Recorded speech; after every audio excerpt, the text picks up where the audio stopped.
Hello everyone and welcome to the first episode of Standouts, a series in which I take a look into pieces of media and talk about how it's different from other properties within the same genre. In this first episode I'll be talking about Boku no Hero. In just 10 years, the superhero genre has become a juggernaut. Everywhere you look there is something hero related to grab your attention. At the same time, the popularity of Japanese animation has rapidly increased, arguably due to the early 2000 shows like Yu-Gi-Oh! Or Pokemon, and even live-action adaptations of Japanese properties like Super Sentai or Power Rangers in the English adaptation. People have grown up absorbing Japanese media, so the interest into the origins of these nostalgic properties has stayed with people throughout their lives. And all that was needed was one property to reach a mass audience and put anime on the pedestal we see today. Which brings us to 2013 and the release of Shingeki no Kyojin, or Attack on Titan as English audiences know. Attack on Titan took the world by storm, Season 1 being somewhat compared to Game of Thrones, where any character can die at any moment, including the lead character who appears at the centrepiece of all promotional materials being killed in Episode 5, raising the stakes and being such a shocking moment that people, like myself who hadn't watched anime in years, had to see. And so began my descent back into the world of anime. So why do I bring this up? What does the rapid popularity of superheroes in anime have to do with Boku no Hero being such a standout franchise? Based on the manga by Kohei Horikoshi, Boku no Hero is set in a world where 80% of the population are born with superpowers, and the art of heroism has been turned into a payable form of employment that holds combined properties of both police work and celebrity personalities. None can be better illustrated by the world's greatest hero, All Might. A hero who runs into situations with an unwavering smile on his face. His ideology is to always portray himself with a smile. It's to show that the evil of the world can never break the spirit of a true hero. And his incredible charisma and help to want people has him become the most famous and idolised hero in the entire world. That's not to say he doesn't sometimes lose his smile. Get him angry enough and the smile is replaced with the face you see right before death. It also doesn't hurt that he's literally got the strongest superpower in the entire world. Being so physically strong he can overcome almost any opponent. The only time he struggles against something is when a monster is specifically created to be his equal. He is so physically strong that just one punch can generate a hurricane of wind. He also possesses enhanced speed so fast no one can keep up with him, not even the monsters created to match him. A truer testament to his power is revealed through the story's main character Izuku Midoriya's first interaction with the titular hero, where it is revealed that 5 years before this story takes place, he was involved in a fight against a villain who produced a lethal poison. After surviving the poison, he is left greatly injured, which requires months of on and off surgery, the aftermath severely limiting his use of his powers. However, by doing so he spits up an alarming amount of blood, and it leaves a glaring weak spot on his abdomen, which thankfully is hidden by his clothes, and only about a dozen people know about it. Living with this injury, he still manages to remain the world's strongest hero. The villains who fought against him even state he's gotten weaker. Yet even in such a weakened state, he is miles ahead of everyone else trying to overthrow him as the number one hero. This is one of the reasons why this superhero story stands out among the rest. Compare this to DC's strongest hero, Superman. Superman has two major weaknesses, magic and kryptonite. Introduce either of them into a fight and your odds of winning increase immensely. If they aren't a factor, however, then he is a picture of physical health. What we have here is a rare opportunity for me to cut loose and show you just how powerful I really am. Now look at All Might. Even when he isn't using his powers, he still suffers from this 5-year-old injury. He coughs blood regularly, and is so weak that when he isn't using his powers, he looks like a skeleton and is wholly unrecognisable. The difference here is the fatal flaw. In storytelling and character creation, the fatal flaw is given to make a character seem more realistic and introduce a reason to sympathise with them. Superman in reality doesn't have a flaw like this. He has a strong moral compass, superpowers so powerful he can fight the whole Justice League and win with little effort. And his weaknesses are so specific, the chance of coming into contact with them outside of his main rivals are very minimal. Bad vibrations? Compare this to All Might's fatal flaw, weakened and broken, doing everything he can to hide the reality of his weakness from the public who idolise him and the villains who hate him. His want for his secret to stay hidden clashes with his want to help people, and when he pushes his body past what it can handle, he is punished as his body deteriorates more, and the time limit in which he can access his powers is shortened. He is often torn between letting people suffer in exchange for being able to help more people in the future. But often he risks limiting his time further in favour of saving as many people as possible while he still has access to his powers and while his heart still beats, eventually resulting in him only accessing his powers for a few seconds at a time, forcing him into early retirement. If we compare the two, Superman's flaw affects him only in the moment, whereas All Might's literally changed his life and reduces the amount of good he can put into the world. making you care much more for this seemingly unstoppable symbol of peace, and thus your engagement of the character is much higher than the alien from Kansas. This trend of lackluster fatal flaws is something you see a lot in superhero stories. Ben Grimm can't feel anything, yet it has little to no effect on his character's personality. Spider-Man shows clear signs of clinical depression, yet this never has a lasting impact on his relationships or heroic activities. Hawkeye is deaf, but has super advanced hearing aids making him hear better than normal people. And even a conversation between Captain America and Daredevil spells out the idiocy of Matt Murdock's fatal flaw, as Captain America comments on his power, summarising it as a blind man with a superpower to see. And what about in anime? How does Boku no Hero set itself apart from the content made alongside it in its home of Japan? Let's compare this story's main character to lead characters in other anime. Son Goku from the Dragon Ball franchise, Sir Meliodas from Seven Deadly Sins, Kazuto Kirito Kirigada from Sword Art Online, and Yugi Muto from Yu-Gi-Oh! Are perfect examples for the typical anime lead. What is one thing all these characters have in common? They don't ever lose. Yes, they'll get beaten a little around midway through a season, maybe lose one fight midway through, but most of the time they come out on top. Goku is known as one of the best fighters in all of anime. Sir Meliodas is seen as the strongest warrior in his story. Kirito is literally called Jesus-kun by the people who have seen Sword Art Online, because he literally cheats death. And everyone knows Yugi top decks in every game he plays, always pulling the card out he needs at the exact moment he needs it. So how is Izuku different? He has to work to achieve victory. Izuku's power is so incredibly strong. The simple act of throwing a punch shatters all the bones in his arms into dust. If he jumps too hard, the force shatters the bones in his legs. He has so much strength in one finger that the simple act of flicking at the air will break all the bones in his finger. His body simply isn't strong enough to harness the power given to him. And to use it means he will end up destroying himself. Yet despite this, he continues to work hard and improve his body's durability to be able to withstand the unrelenting power that lies within himself. So despite having the most powerful ability in the whole school, his inability to control it means the weaker heroes in training are always getting the better of him.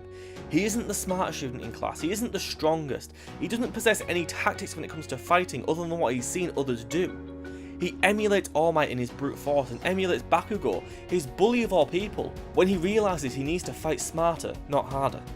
Given his amateur status, he learns from his mistakes and notes the successes of his classmates, so with that information he can improve himself slowly. The anime has just ended its third season and Izuku has only really had 3 victories under his belt. His quick thinking during the tournament arc to win the race, his fight against Muscular, which ends with his arms being almost beyond repair and a warning that if he breaks them again he will no longer be able to move them. This even had a domino effect. It made All Might bow down to Izuku and state that he already is a true hero. And most recently obtaining his provisional hero license, a moment that was scripted, animated and voiced so well, it makes the audience feel exactly what he is feeling in that moment, and made us proud of his accomplishment. The anime and manga have taken great care into developing his character in a realistic time frame. Unlike most superhero and anime stories, it isn't an overnight change. He doesn't master this newfound power in the span of an hour and pull some random miracles out of nowhere to catch his opponent off guard. It took 27 episodes before he was able to obtain an understanding of his power, and to learn to limit them to stop his body from being destroyed whenever he needs to fight. When he learns to do this, we learn that he is truly destined to become the most overpowered hero to graduate from UA. By limiting himself to only operate at 5%, he is already faster and stronger and more agile than the majority of his class, with only Bakugo and Todoroki being any competition against him, so just imagine him at 100%. Izuku isn't the only standout character either. The show is full of extremely unique characters with unheard of abilities, or different ideas on how these powers would work. I could talk for hours about the variety of characters with their unique goals and personalities. This story takes great pride in making the most of its background characters to have a clear personality and goals to strike for. To list just a few, we have the Fashion Police Chief, Fan Service Girl, Mrs. Thick, Mr. Furry, King Explosion Murder, The Wife Beater, Jax Films, Prince Zuko, Vault Boy, Groot, and finally... Is that Deadpool? On a side note, there's a character with the name Tetsu Tetsu Tetsu Tetsu, which literally translates into English as Iron Iron Iron Iron, and his quirk is to harden his whole body into iron, the strength and lastingness of which is wholly dependent on how much iron is in his diet. And as we've seen in the camping arc, his will is so unbreakable that it's like iron. So to summarise, Iron Iron Iron Iron, who after eating iron can turn into iron, who has a will so strong that it's like iron. Kohei Horikoshi stated that he literally created this character because it made him laugh. I think we can all appreciate that. Kohei Horikoshi has put a lot of time and effort into creating a truly lived-in world, Nothing about this franchise feels lazy. It would have been so incredibly easy for anyone with the same power to use it in the same way. The exact same way to control water, the exact same way to gain your strength, the exact same way to throw fire or change your physical appearance. But instead, Horikoshi put in the time and effort to make everyone stand out. Even the girl, who is completely invisible 100% of the time apart from her clothes, is creatively included into scenes with her clothes being just as animated in their movements as the fully corporeal characters. Or in the instances where she has less clothing, they make sure to use what you can see. In the Season 3 opening Make My Story, there is a shot of the entire Class 1A in their hero outfits. Her outfit in particular consists of a pair of gloves and boots. That's all. Because of this, they make use of the very small amount of her that's available for us to see. They use her hands to frame our protagonist in a sneaky way to have the more blander designed characters stand out among the more unique designed characters. Also, in the obligatory hot spring episode where all of the school children are bathing, okay, in their defense, the Japanese age of consent is 13. Yeah, that doesn't help, does it? Anyway, in the water we can see the invisible girl by very cleverly having the water ripple around her and completely missing in the area where she is sat. They very easily could have just had her be a voice. The visual of the water needing to adjust to her is both brilliantly clever and really funny, an attention to detail that would have been ignored by most other forms of media. The passion for this animation stretches even further by it being the first anime that I've watched which implements CGI flawlessly into the animation. CGI in anime is nothing new. For the longest time, CGI has been misused in projects as a means to save time and money. The way it has been misused in the past is in one of two ways. Firstly is the establishing shot. The smooth, hand-drawn animation will vanish and replace with a rough and clearly unfinished 5 to 10 seconds CGI, before quickly going back to the smooth animation. It sticks out horribly and only serves to pull you out of the story. The second most common misuse of CGI in anime is clearly an executive decision to save money. For example, I will specifically be pulling from 4 scenes in Attack on Titan. In the first season of Attack on Titan, we are introduced to the Colossal Titan. In this season, the Titan is fully hand-drawn and it looks incredible. We get to see Eren lead a solo assault against it, and it's one of my favourite moments in all 3 seasons. And a big part of that is because it was animated so well. In Season 2, the Colossal Titan makes a return. Only this time, to save on money, they took away the beautiful design it has as a hand-drawn character and turned it into a fully CG character. It looks like a PS2 character has been thrown into the middle of a fight scene against stylised hand-drawn characters. The only interesting thing that happens here is when the Colossal Titan dive bombs the Attack Titan, but that's more due to the unexpectedness of this incident, which you can give most of the credit to Hajime Isayama, the creator of Attack on Titan. In Season 3, we are introduced to the Beyond Colossal Titan, a hulking beast so large it is unable to stand unassisted. At first, I was dreading the climax of this arc.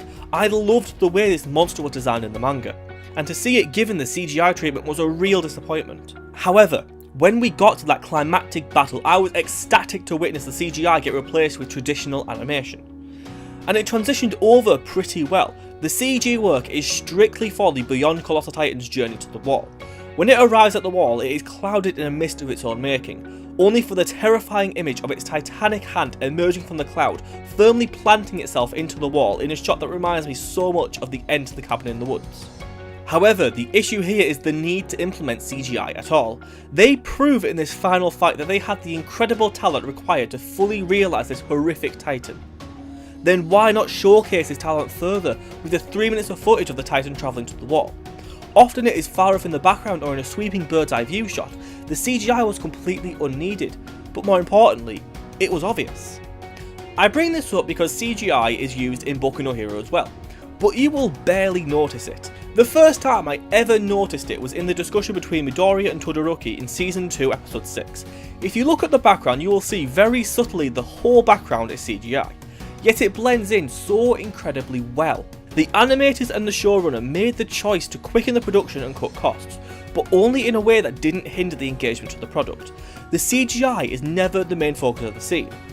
It isn't in your face and your attention is always pulled away from the CGI. There'll be a fight scene in the foreground or a back and forth conversation between a number of characters, and this is the perfect way to implement CGI into an animated property. Boku no Hero is such a standout franchise because of these little details. They make the story more fun and lived in. They breathe life into this world and make it interesting to watch. The thing that we can learn from Kohei Horikoshi is not to skip out on the small details. People come for the overarching story, but stay for the quirkiness of this world. Thank you very much for watching the first episode of Standouts. If you've liked this, then please subscribe to White Sunset and tune in for more episodes in the near future. Goodbye everyone.